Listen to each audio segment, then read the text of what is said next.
Gift Biz Unwrapped, episode 78. It's just about being yourself. Hi, this is John Lee Dumas of Entrepreneur on Fire, and you're listening to Gift Biz Unwrapped. And now it's time to light it up.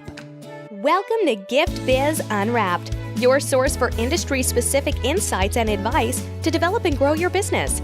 And now, here's your host, Sue Monheit. Hi there, I'm Sue, and welcome to the Gift Biz Unwrapped podcast. Whether you own a brick and mortar shop, sell online, or are just getting started, you'll discover new insight to gain traction and to grow your business. And today I am thrilled to have joining us Ryan Newberry. Ryan is originally from a small farming community in Northwest Missouri. He's been in sales now for over 20 years, and it's definitely his career passion. First in banking and now in real estate. I'm not surprised he's so successful. He's got a style that works. He's friendly, helpful, and sincere. Ryan lives on the North Shore of Chicago with his husband, Brian, who owns an upscale boutique eyelash salon in Highland Park, which is my hometown as well. Currently with Berkshire Hathaway, he's going to share tips on the industry and be particularly beneficial if you're considering a brick and mortar shop for your business. So with that, Ryan, welcome to the show. Well, hello, Sue. Thanks for having me. I appreciate it. I am thrilled that you're here because with our listeners, a lot of times we're talking about, well, should I make the leap from a home-based business to a brick and mortar shop, etc.? And I know you're going to be able to shed some light on that. But before we do that, I want to talk about your motivational candle, which is how I love starting every single one of my podcasts. It gives us a different feel into what you're all about, Ryan. Sure, of course. So, all right. So if you were to describe your perfect motivational candle, what color would it be? And what would be the quote on that candle? Well, I think my candle would probably be like a bright color candle of some kind, maybe an orange, a yellow, or a bright red, because of my personality. And bright colors help to motivate people and put you in a positive light and perspective and a way of thinking. And one of my favorite quotes, it's actually by Will Smith. It's, "Don't chase people. Be yourself, do your own thing, and work hard. The right people, the ones who really belong in your life, will come to you and stay." Boy, if you follow that, there's a lot of stress that goes by the wayside. Yeah, because that quote follows along with your sales and cultivating your clients and keeping in touch with them, as well as family and your everyday life. So it really just kind of ties into your whole life being. And I think it makes everything clear. Absolutely. And I would imagine, especially in sales, I come out of a sales background too. The first idea is that every single person that you talk to, you want to sell. Like you'd like to have a 100% close ratio, right? Absolutely. That would be awesome. Yeah. And then reality jumps in and it's like you're not going to be, in fact, the percentages are way lower than that, but you just can't possibly appeal to everybody. So this quote in terms of just being yourself, because the right people are going to be attracted to who you are if you're yourself. Exactly. And that's a big secret into why you're successful in sales, I'd say, Ryan. It helps for sure. You build relationships with people and you get involved in your community and even within your own company, getting to know the people in your office and helping them, do open houses and do other things. Those are great ways to get to know people. And I've been very fortunate too, because as you know, and thanks to you, I was on the board of directors for the chamber in Highland Park, and that really helped me to get to know people and get to know people in the community, and as well as with the salon. I've gotten to know a lot of Brian's clients and get to know people, and so I just love it, and it's great. Now, were you always a people-loving type person? How did that whole thing start, and how did you decide that sales was going to be the way you were going to go? When I was younger, I was an only child, so I wasn't really around a lot of other people other than grown-ups. So I was always more mature for my age. So I feel like probably, I would say in the last 20 plus years, maybe I've kind of come out of my shell a little bit and gotten into that positive type of vibe and just really trying to live life and live it to the fullest every day. And so you started in banking, and I really am going to want to focus because our time gets shorter. I want to really get onto the real estate thing. But first with banking, but why did you then switch and why did you decide real estate? Because that can be a really, really tough industry. Well, a couple of reasons. One is Like I said, I had been in banking for 20 plus years and, we had sales goals and different things like that. And I started thinking, why am I working 50 and 60 hours a week for a company where I'm making them money when I could be doing something, running my own business and making myself money? So real estate had always been something that I had always been interested in ever since I was probably like 13 years old. I actually worked in a little real estate office in my hometown. I would mow yards for some of the realtors that had clients that didn't live there anymore. I would answer phones just to take messages, that kind of stuff, because obviously I didn't have a license, so I couldn't do anything in that aspect. But I've always liked architecture, and I've always liked older homes and, new construction and things like that. So I had decided, we lived in Glencoe at the time, and Brian was just opening up the shop, and I was commuting downtown every day, and I was getting home at 8, 9 o'clock at night. And I just told him, I said, you know what, I can't do this anymore. Real estate is just something I really want to do. And so, we talked it over, and I went and got my real estate license, and it's been on ever since. And I love it. So were you afraid to take the leap? You went and got the real estate license. I mean, was it just like, okay, one day you have this conversation with Brian, you guys agree yes, and the next day you get totally started, or did you overlap, or how did that work? Well, to answer your first question, yes, I was nervous as can be, for sure, without a doubt. Very nervous and very scared because, yes, it was something new. When you first start out, I mean, obviously, your first year or two is really your years that you're going to be building your relationships and getting to know people and doing your open houses and doing these other things to try to help to get your basic book of business so that you can get those referrals coming in and that kind of thing. And so, of course, the money aspect of it was a little scary because, Brian was just starting his new business as well. And so nothing like just doing it all at once. Exactly. Just jump in and do it because we might as well just go through what we're going to go through now instead of later on. So we did it together. One of the things that I want to highlight that you were mentioning is the investment of time in to build relationships. And Gift Biz listeners, I think that's important for all of us to understand. Even if you already have a business, but you're venturing into a new department within the business, a new product within the business, it takes some time for people to get acclimated either to you in a new business or other things that you're doing. And I think that's an investment of time that you need to consider anytime you're presenting something new. Anything you would add to that, Ryan? Yeah, absolutely. I mean, even, the things that I'm talking about, building relationships on the real estate, and that also goes into the retail sector as well. I mean, that's how Brian has built his business, getting to know people, because all of our business, whether it be a salon, be real estate, whatever, it's all word of mouth. And it's always about the level of service and the professionalism that you project to these people. And that's, in turn, how you start building your business. So it doesn't matter whether it's real estate, a salon, a restaurant, your business, for example. All of this kind of just goes in hand together. It's just different industries. All right, so let's dive in now into real estate in particular. Let's build a scenario here. We have someone who's been working out of their house for a while. They are, let's just say they make cupcakes, okay? Okay. And they had a commercial kitchen, but virtually they're conducting all the business out of the house. Now they're thinking, you know what, maybe I want to be in a brick and mortar. I want to consider having a bakery for myself, like a real retail shop, not a commercial kitchen. And so now they're going to go and they're going to start looking at locations. What are some steps or what are some suggestions, since you're an expert, like what would you suggest if someone was coming to you with this scenario? There's several different things that you want to do when you're starting up a business, and especially if you're looking to either A, rent a space, or B, build out a new space. First and foremost, you want to have a business plan because you want to know step by step, what am I going to do? What do I need to do? What are the costs going to be? What can I afford? That kind of thing. You need to go back, kind of look through your P&L, look through your numbers, depending, of course, how long the person's been in business. If they're just a brand new startup, obviously you may not want to invest a whole bunch of money into a new space. You may want to just do a little pop-up shop, see how it goes, and then go from there. But you definitely want to have an idea of what you can afford, what size space you need. Are you going to have employees? How many employees are you going to have? What are those costs going to be? Those kinds of things to help you determine what to look at, what can I afford.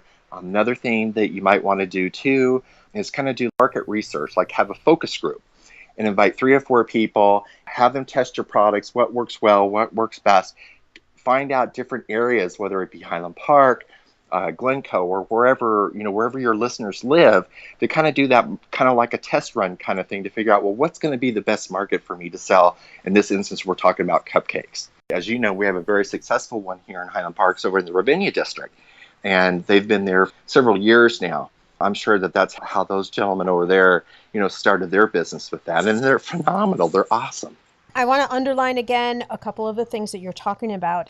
Not just go out and say, I have this idea, and you get a space that you like. You want to have a vision first of what overall your business is going to look like, and then go and look at spaces once you've determined what you're trying to do with your business. I think a lot of people do that in reverse. They just like, oh, I want to, let's see what's out there.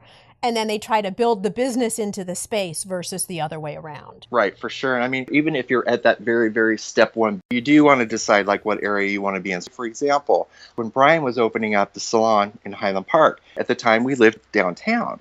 And so, of course, we didn't know the North Shore very well. And so what we did was we drove around, we went to all the different suburbs to kind of determine where he thought his market niche would be. We probably looked at maybe 10 North Shore suburbs. We picked the top 3.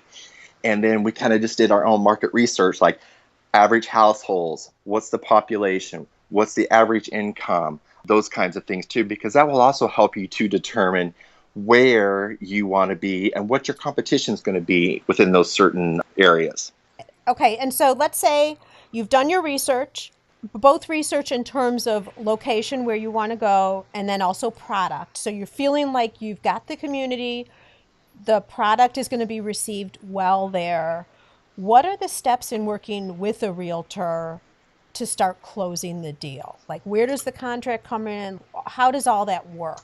So once you've got all of that figured out, obviously, then you come to me and say, Ryan, I want a motor and I want to go over and look at, a couple of spaces. Let's just use downtown Highland Park since that's where we're at. Okay, great. Well, first thing I'm going to ask you is, what is your price range? So there, by that time, hopefully then you've got an idea of how much you're going to be able to afford, what size space you're going to need, etc. Then we go and we kind of look at 2 or 3 different places and walk in, we look at it, we talk about, can you envision yourself working in this space? I guess is what I'm trying to say, like what's the setup of your business going to look like in this space? Once you've determined what space you like, obviously, and what's going to work, then I would then contact the landlord and then we start kind of negotiating to try to get a price determined, a lease determined, that kind of thing. And there's lots of things that you have to think about too, when you're negotiating on a commercial space, because it's a lot different than residential. Commercial is a little bit more intense because you have to think about, am I going to have to pay insurance? Am I going to have to pay taxes on this space? And then am I going to be able to go into this space? Because, in Highland Park, if you're on a first floor space, you have to generate some type of sales tax. So are you going to have something that's going to generate sales tax? Obviously, in our scenario that we're talking about with cupcakes and things, obviously you're going to generate sales tax. Yeah, and let me stop here and just clarify for some listeners, just in case they don't know. Every community is a little bit different. They have different rules and regulations about different types of spaces. In our city right now, it's been designated that if you're going to be on a first level, you have to be in some way collecting sales tax where the city can benefit. And mostly it's because real estate is at a premium. There aren't many spaces left. And so that may or may not apply to you, but it's really important if you're looking at this to go to the city and see what the regulations are. And I guess your realtor would know too, Ryan, right? Right, exactly. And so then, okay, so you've talked a little bit about the space in terms of, are you going to have to pay for a lease? Also, I think what types of services come included, like garbage removal, all that type of thing as well, right? Yep, exactly. You have to know, do you pay your own trash? Who pays for what, basically, is kind of how I put it. Who pays for electricity? Who pays for the gas, the water, the insurance? If there's taxes involved, who pays that? Is it the owner or is it the tenant? Your trash, who pays for those? Definitely. Those are all things that have to be considered as well. What about signage? Signage, absolutely. Signage is a big issue. Signage can be very expensive or it can be little as none. One thing you need to do once you determine where you want to open your shop is to contact the city planning division or someone or the city manager or somebody like that to find out what are your rules and regulations about signage. In some suburbs, signage has to be block letter. Some of them can be halo lit, some cannot. Signs have to be a certain size. They can only be a certain color. That's all part of that research that I was talking about earlier in our conversation. So signage is not determined by the landlord, it's determined by the city. Correct. Okay. Important point. Really important point. Right. Now, it may be different. I just know that speaking from Highland Park, the signage is regulated by the city. And what about such things as air conditioning, heating, maintenance on those types of pieces of equipment? Absolutely. Yeah. So what you want to do too is obviously the landlord's going to be responsible for those things. Now, it can be written into the lease. Some commercial spaces require that the tenant pay for quarterly maintenance of the furnace or of the air conditioning, to changing the filters and different things like that. So you need to find out for sure who's responsible for what. What do I need to do as a tenant in your space? Okay, perfect. And anything different that you know of for a consumable type space where it's a restaurant or a bakery, as our earlier example was? Not really. I mean, basically what a prospective, let's say landlord, I suppose, some of them are going to ask for a business plan. And that's why I said, you want to make sure that you have that up front. Some of them may ask, do you have a letter of intent with your current village or city? Those are things that you have to find out as well when you're getting ready to make an offer on these commercial spaces. And a lot of times, if you're not familiar with it, the agent that has the property listed is going to come back to the agent that's representing the tenant and say, these are the things that we need in order to move forward. Okay, and what do you mean by a letter of intent with the city? So what that means is that you contact, let's say, your business development economic person and say, hey, look, I want to come to Highland Park. I want to open up a shop. That person then would contact someone within the city to say, hey, look, Ryan wants to open up a cupcake shop in Port Clinton Square here in Highland Park. I then have to write a letter to the city of Highland Park stating that I want to open up a shop in Highland Park. Then it is presented to the city council, who meets on the last Thursday of every month, to say Ryan Newberry LaRue wants to open up LaRue's Cupcake Shop in Port Clinton. They vote on it, yes or no. So the city accepts the business that's coming in, I guess is the way to say it. Right, exactly. Is that exactly. standard everywhere? That I can't say because I don't know. I'm just, like I said, I'm just familiar with the Highland Park area. So as when it comes to commercial anyway. All right. So now, Ryan, get ready. Get nervous for this question. Okay. All right. I'm sitting on the edge of my seat. Okay. I have a little bit of an unfair advantage because I know you and Brian. True. You've now gone into a new location. Talk to us a little bit about the build out in the new location. I know there were some challenges, so that's the reason I bring it up. And I want people to understand, and just from your experience, so if you would, tell the story of what happened and then any learnings that you've had from the build out of your space that could help some of our listeners.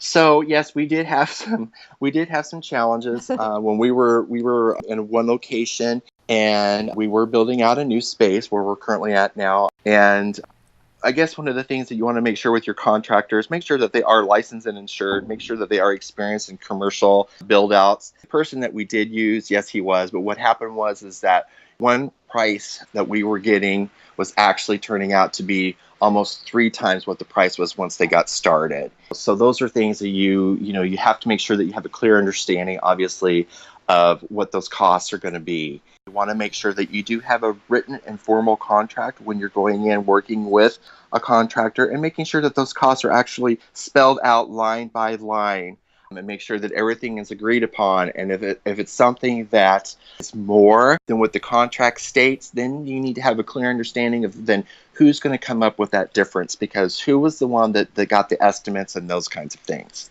Okay, so I think what you're saying, just in summary, is when you're doing a build out, you want to make sure that, first of all, the contractor's licensed, and then secondly, that everything is really done in specific detail. Correct. And probably signed off by both parties. And then any change orders, just like when you're building a house, any change orders actually take place. Correct. So you always know point by point along the way what's happening to your price. Because there's definitely price creep in anything that has to do with a hammer. Exactly.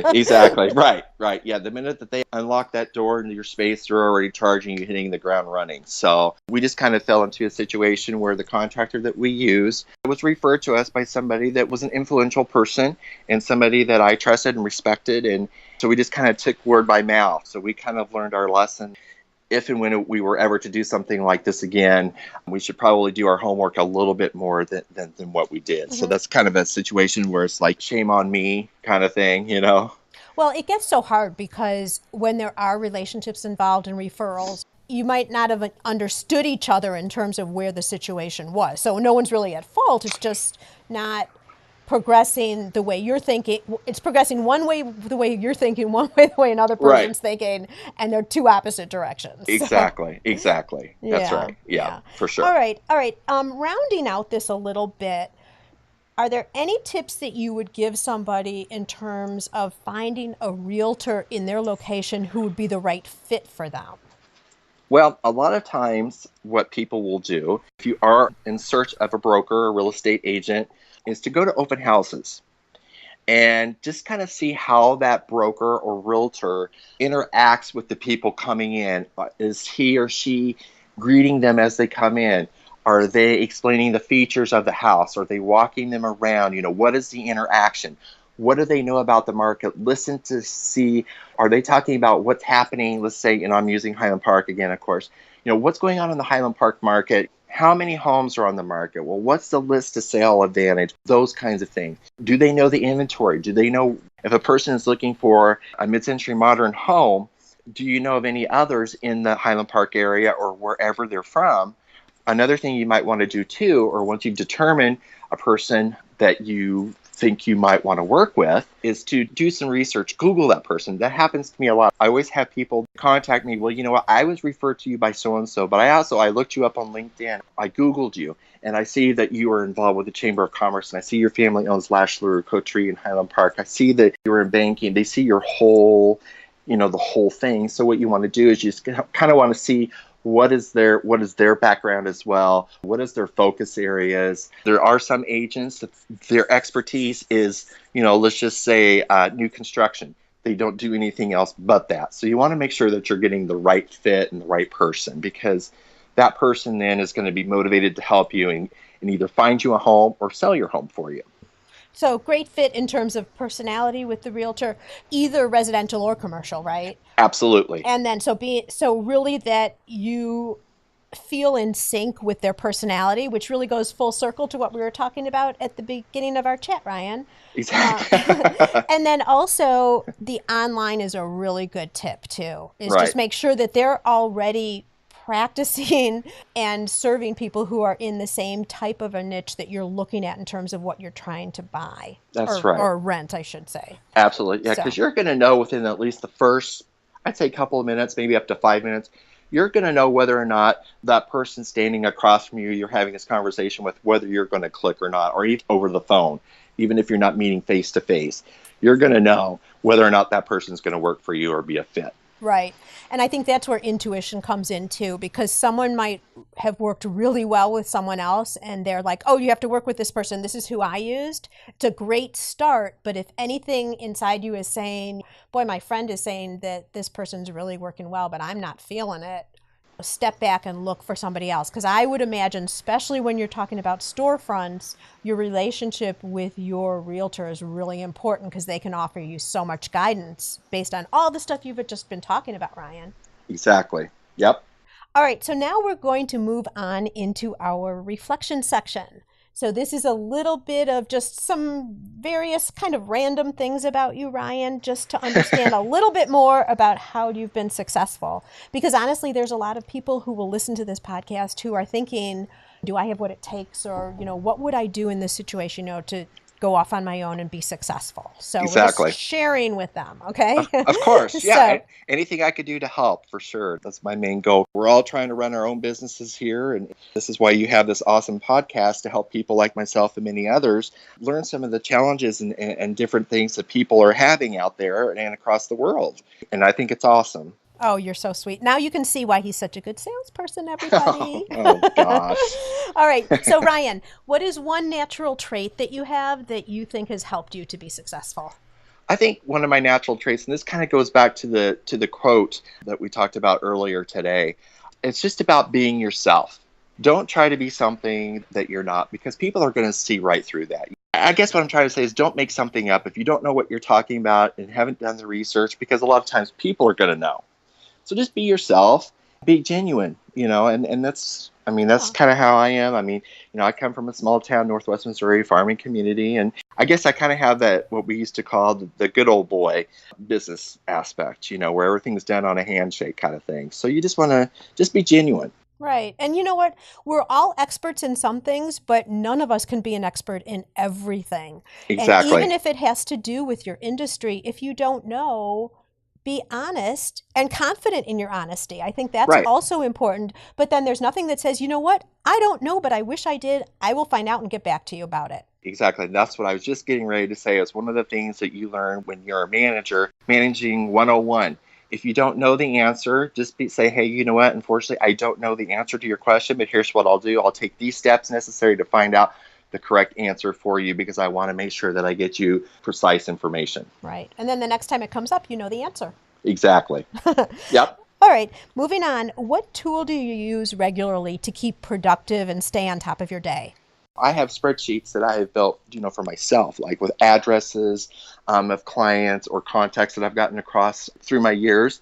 And I'll always send out a handwritten note because, emails are great, but they're a little bit impersonal, only because when you sit down and take 5 minutes to send out, let's just say 5 note cards a week or whatever, that person then gets that in the mail and they're like, oh, wow. That person actually sat down and took some time out of their day just to send me a note to say, hey, hello, how are you? Here's a gift card to go have a coffee or whatever, or go have a nice little snack on me. I was just thinking of you today kind of thing. And that goes a long way as well. Yeah, it breaks through the clutter, right? Absolutely. And I would say, we're getting close to holiday season where lots of people in business reach out and thank their customers. But what you're talking about is doing it at random times throughout the year based on situations, or you do a couple a week, whatever it is.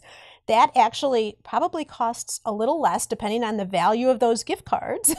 Right. But it has a bigger impact because it's not, it's holiday season, now I have to send something out. It's right. That you were thinking about them throughout time when there wouldn't be that big gifting time. Yep, exactly. And, a good example of that is for people who are thinking, well, I do that, but it doesn't work. I will tell you it does work, and here's why it works. So I had this person that I had been in contact with for probably 2 years. I met them at an open house, and they had come through, and we kind of stayed in touch. They'd listed their house with another agent, and they weren't happy with that agent. And so then they had finally contacted me and listed it with me, and I sold their home in 4 days. And had I not stayed in touch with those people, either through email or a handwritten card, just following up with them every once in a while, I would have never gotten that business. So, a lot of times when you're doing things like this, it doesn't happen overnight. You have to be patient, but it does happen. That's a great story. Thank you for sharing that with us. Yeah, of course. Okay. Is there a book that you've read lately that you think our listeners could find value in? So one of the books that I've read that I think is really helpful, it's Warren Buffett's Management Secrets. And what it is proven tools for personal and business success. And it talks about, how Warren got his company started, got Berkshire Hathaway started, for example, and how he had bought some of the other companies through the years and built the conglomerate, obviously, that he is today. And it gives a lot of tips and things from his past experiences that really helps, I believe, and helps you to focus kind of how to run your business and how to be the right person for the business that you're trying to open. And learning from the best, Warren Buffett, that's for sure. Exactly. All right, Gift Biz listeners, just as you're listening to the podcast today, you can also listen to audiobooks with ease. I've teamed up with Audible for you to be able to get an audiobook just like this one, Management Secrets, for free and on me. All you need to do is go to giftbizbook.com and make a selection. Okay, Ryan, our time is winding down, and I want to ask you this very important last question. Okay. I'd like to present you with a virtual gift. It's a magical box containing unlimited possibilities for your future. So this is your dream or your goal of almost unreachable heights that you would wish to obtain. Please accept this gift and open it in our presence. What is inside your box? Well, I think what's inside my box is just to become the best that I can be at what I do every day. So the best you that there can be, right? Absolutely. Absolutely. Wonderful. Okay, Ryan, and Gift Biz listeners, as you know, all of Ryan's contact information is going to be over on the show notes page. So if you are interested in getting in touch with him and seeing his all-important LinkedIn page, because he just shared with us how important it is to have the correct presence. Exactly. Just jump over to the show notes page. I'll have all that information over there for you. Ryan, thank you so much. Really interesting and good information from your perspective, because we're usually talking about getting a new shop and what you need to do from a retailer's perspective. So hearing it from the other side has been really, really helpful. Well, great. Well, good. Well, I hope so. I hope that this has helped your listeners to give us some ideas and some inside track. Absolutely. Thank you so much for your time, and thank you for all the really great information, Ryan. And I will be catching you within a day or two, I'm sure, because we run into each other all the time. Exactly. Well, it's been my pleasure, and thank you so much, Sue, for reaching out to me. I've really enjoyed it. Fabulous. And may your candle, Ryan, always burn bright. Oh, thank you. Same to you. Where are you in your business building journey? Whether you're just starting out or already running a business, and you want to know you're set up for success, find out by taking the Gift Biz quiz. Access the quiz from your computer at bit.ly/giftbizquiz or from your phone by texting Gift Biz Quiz to 44222. Thanks for listening, and be sure to join us for the next episode. Today's show is sponsored by the Ribbon Print Company. Looking for a new income source for your gift business? Customization is more popular now than ever. Brand your products with your logo, or print a Happy Birthday Jessica ribbon to add to a gift right at checkout.